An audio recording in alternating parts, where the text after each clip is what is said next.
In the 80s, Hasbro reintroduced the world to G.I. Joe. No longer Barbie-sized, these Joes were 4-inch action figures. I had the toys, I read the comic, and I watched the show every day after school. G.I. Joe! Scarlet was one of my favorites. She was smart, deadly, wrapped in a hot, red-headed package. I was going through puberty. Sue me. But Snake Eyes was my number one. Mysterious mutant ninja whose mask covered a gruesome injury. They finally announced a live-action movie, directed by Sommers. Okay, he's done good work before. And the cast seemed decent. Dennis Quaid, Ray Park, and they had Scarlet, Duke, the Baroness. So let's attack G.I. Joe, the Rise of Cobra.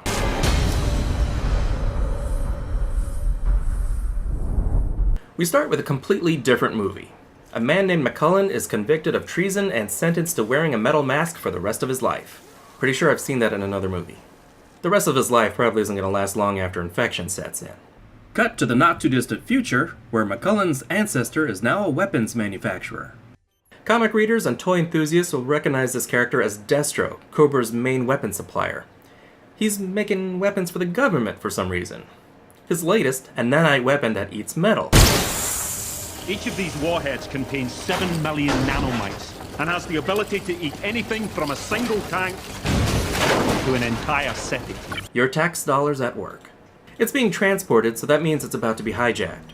This is Duke and Ripcord. Ripcord is mainly here for comic relief and to be the everyman character. Duke is Channing Tatum, minus the charisma. And for some reason, they already have their G.I. Joe code names. Okay, some bad guys show up. This is obviously Cobra, but nobody calls him that yet. Oh my god. Great read there, guy.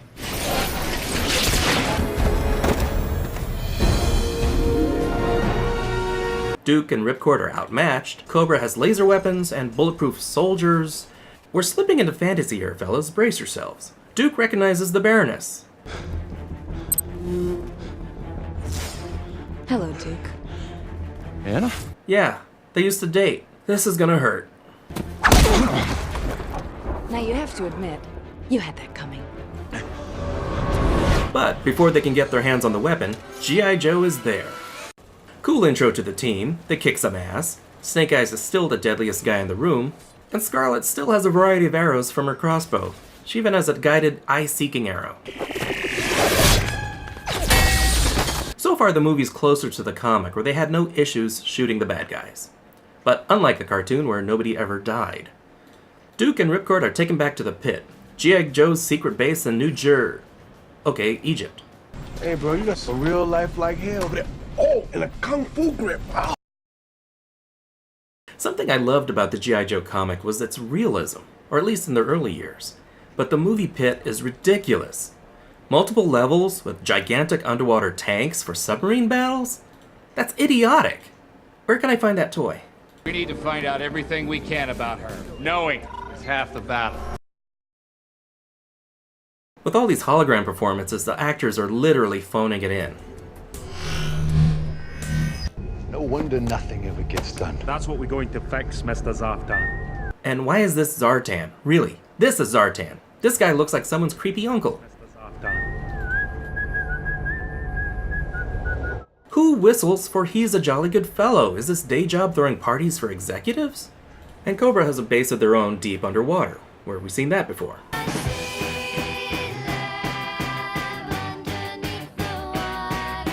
And now who's this guy?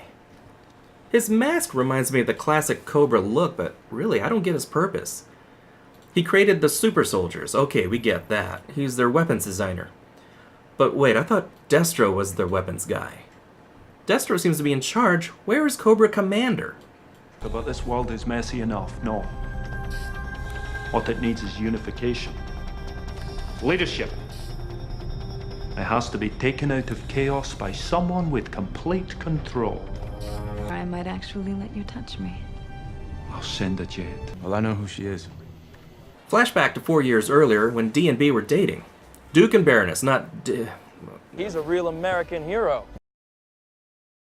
Joseph Gordon-Levitt is Rex, her brother, and D and B are engaged. Everybody happy. Present time, Duke and Rip are joining the team via montage. Their action figures will be available by Christmas. A Delta 6 accelerator suits. What's it accelerate? You. It'll make you run faster. Heh, someone saw Iron Man. Still want one. Pointless cameo is half the battle. But now we got problems. The pit is attacked by Cobra. Good luck spotting the bright white ninja. And they have a crazy fight, kill a few Joes, and escape with the warheads. And another thing I don't get, if Destro made the nano weapons in the first place, why bother stealing it? Why not just make more? You might say he used government funds to make them, but does it look like he's short on cash? I don't know what the rent on underwater bases is like, but I'm sure it's not cheap. Hire less soldiers and buy a hot tub. But the Joes figure out Destro is responsible and guess his next move. He's still pissed at France for the Iron Mask thing. In Paris, the warheads are activated with fairy dust, I don't know, makes about as much sense. So they put on their Iron Man suits, and they have a car chase without a car. Ooh, someone saw Transformers. Scarlet is on a dirt bike because it's hotter. And Snake Eyes had some pretty cool moments here. Cobra plans to fire the weapon at the Eiffel Tower, but G.I. Joe saves the day. That's a new way of saying they failed. The Eiffel Tower is toast. French toast, specifically. And Duke is captured. The Joe team is arrested by French authorities, while Team America gets off scot-free. Bonjour, everyone. Don't worry, everything is boom. We stopped the terrorists. Time for another Snake Eyes flashback. Yeah, I didn't care either. Moving on. Duke is taken to Cobra base because of plot. And another ridiculous reason. Who are you?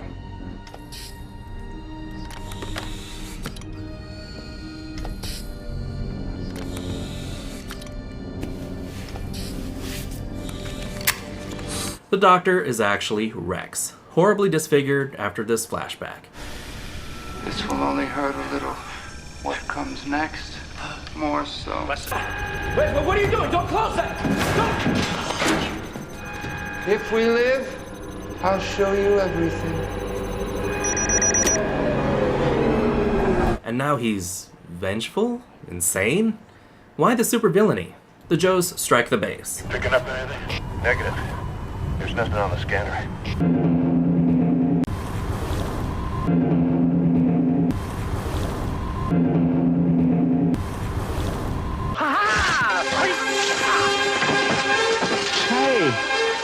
Whoa, that's a night raven. They actually built one. Looks fast. That McCullough got some gadgets. Coming to Toys R Us next Christmas. 3 missiles are launched. But Snake Eyes shoots one down because he's fucking Snake Eyes.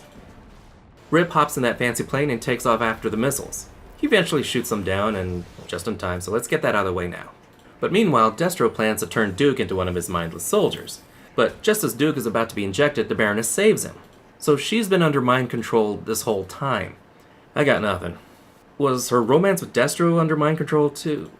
Nothing, I got nothing. And now the rebels attack the Death Star. The Joes attack C-Lab. I don't know, this looks like so many other things. Just how do underwater guns work, anyway? Duke rescues the Baroness and Destro's face is burned off. Ouch! We get our ninja fight. Snake Eyes wins, of course. The Doctor gives nanites to Destro, and he gets a metallic head out of it. You are Destro. What have you done to me? And the Doctor reveals himself to be... Commander. Really? The Baroness's brother, Duke's friend, is the Cobra fucking commander. He was a mystery everywhere else. Why give him a backstory here? And why make him related to half the main characters? And what's the deal with that mask? Was this so bad? So now we have our bad guys from G.I. Joe. Shit's real, son. Let's do this. What do we do with them now? We capture them immediately. Yo, Joe. Yeah, don't fuck with Magic Mike. So, welcome to the team. We'll be seeing them in the sequel? Kinda, not really. But all this seems to have been a ruse to get to the president.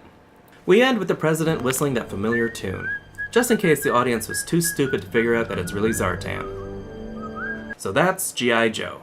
G.I. Joe had some of the elements. Outlandish villains, futuristic tech, bullets, blades, babes. You can practically read the checklist. Nice shoes. But in live action, all this still feels like a dumbed down cartoon. The comic had pretty good character development. Each character was distinct, and whenever Joe died, and it did happen on occasion, it stung. The cartoon was more simplified, of course, but at least they still had character. Let me put it this way. The toys had more character than they do here. And here Duke was dating the Baroness. And Cobra Commander? In the comics, his helmet was rigged with explosives. He was that determined to protect his identity. Here, it's Duke's old friend. You in what army? And why does Cobra Commander sound like Dr. Claw? The flashbacks really drag it down, and there's a lot of them. I really wanted to like this movie. I was looking forward to seeing a big chunk of my childhood come to life on a big screen. Instead, we got this mess. So that was G.I. Joe. There was a sequel. I may do that one later. Should I? But at least this one had Scarlet. If you like this video, subscribe and leave a comment. I am reading them. Like this video and help defeat Cobra. I'm Tom. This is theNewBee. Thank you so much for watching. Yo, Joe. G.I. Joe! American hero! G.I. Joe is there! It's G.I. Joe against Cobra and Destro, fighting to save the day.